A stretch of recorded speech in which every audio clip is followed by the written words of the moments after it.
Assalamualaikum warahmatullahi wabarakatuh. Perkenalkan, nama saya Muhammad Nur Iskandar, nomor induk mahasiswa 19064173 dari kelas 19D1DR3. Tujuan saya membuat video ini untuk memenuhi salah satu tugas ujian akhir semester mata kuliah Public Speaking yang diampu oleh Ibu Hema Widiawan.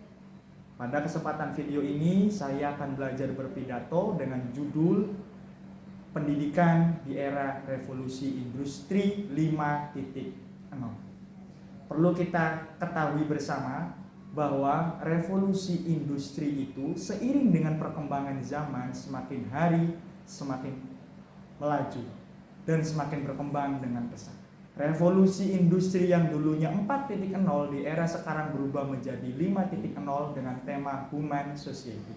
Human Society ini menerangkan bahwa manusia itu perlu adanya bantuan orang lain. Artinya manusia itu adalah makhluk sosial yang mana dengan kesosialan ini manusia bisa bercengkrama dengan orang lain. Namun yang perlu kita tekankan dari revolusi industri 5.0 itu adalah kemajuan teknologi dan komunikasi. Virus corona 2 tahun kemarin melanda Indonesia, bahkan hampir seluruh dunia.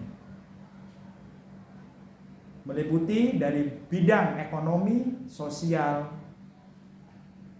agama, tentunya kerana pendidikan. Pendidikan yang dulunya sistem pembelajarannya menggunakan luring sekarang berubah menjadi daring. Mengapa demikian?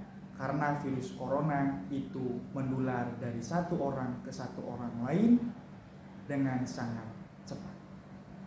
Perubahan ini terjadi untuk menstabilkan pembelajaran yang terjadi di sekarang ini untuk mengoptimalkan peserta didik mengenyam pendidikan.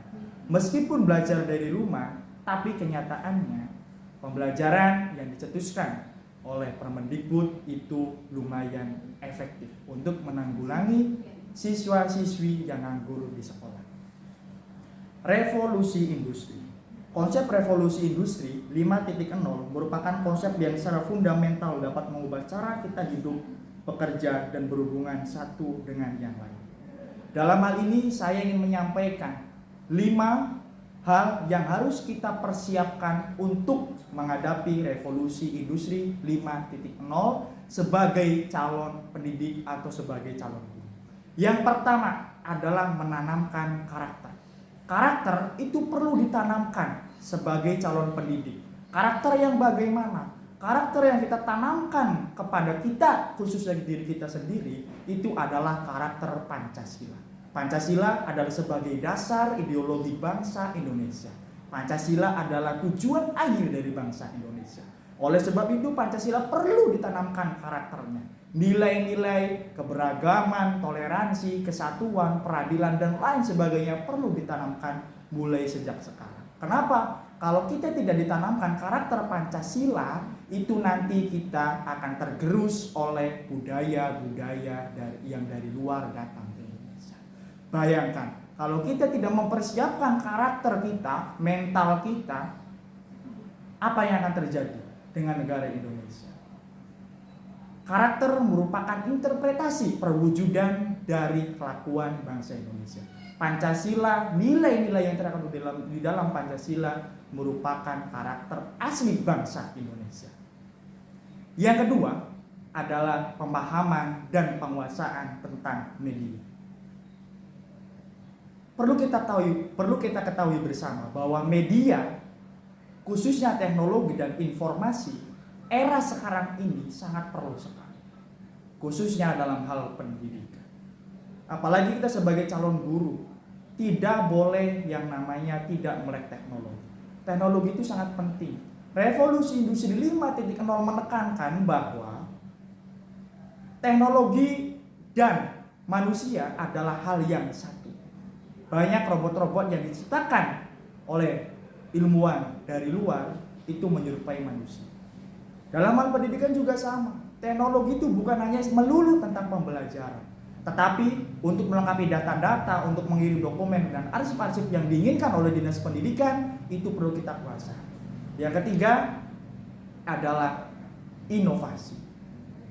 Seorang guru harus mempunyai inovasi untuk menghadapi tantangan yang terus terjadi dari hari ke hari, dari minggu ke minggu, dari bulan ke bulan. Inovasi yang diinginkan adalah berupa inovasi untuk kemajuan pendidikan yang ada di Indonesia. Inovasi yang diinginkan dari bangsa Indonesia adalah inovasi yang melalui tentang teknologi dan informasi. Inovasi yang harus menekankan pada karakter, pada pembelajaran, pada perencanaan dan lain sebagainya. Kita lihat saja. Bayangkan kalau kita tidak mempunyai inovasi, nanti kita bagaimana cara menghadapi tantangan yang akan kita hadapi di hari kemudian. Yang keempat adalah seorang calon guru atau seorang calon pendidik, khususnya saya sendiri, itu harus mempunyai jiwa kepemimpinan, komunikasi yang baik, menyelesaikan masalah dengan baik, dan mengintegrasikan kebudayaan dengan pembelajaran-pembelajaran yang ada. Mengapa demikian? Kepemimpinan itu perlu karena kita sebagai calon guru. Komunikasi juga perlu sebagai ajang koordinasi, komunikasi dengan satu dengan yang lain. Komunikasi yang digunakan harus melalui retorika yang baik. Yang terakhir adalah inisiatif. Banyak manusia yang tidak mempunyai inisiatif. Inisiatif di sini adalah membaca peluang apa yang kita akan kerjakan di masa yang akan datang. Peluang di sini dalam artian mampu menelaah dan menganalisis celah-celah yang dapat melahirkan pundi-pundi penghasilan. Baik itu pundi-pundi penghasilan diri sendiri maupun untuk instansi satuan pendidikan.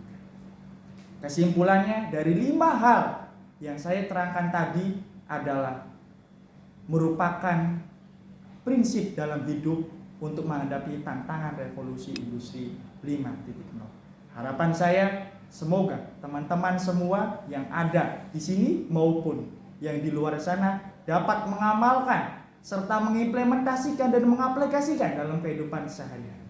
Mungkin cukup sekian yang dapat saya sampaikan. Mohon maaf apabila ada kesalahan dan kekurangan. Billahi fisabilillah fastabiqul khairat wa wallahu jawazilallah wa bisabil. Wassalamualaikum warahmatullahi wabarakatuh.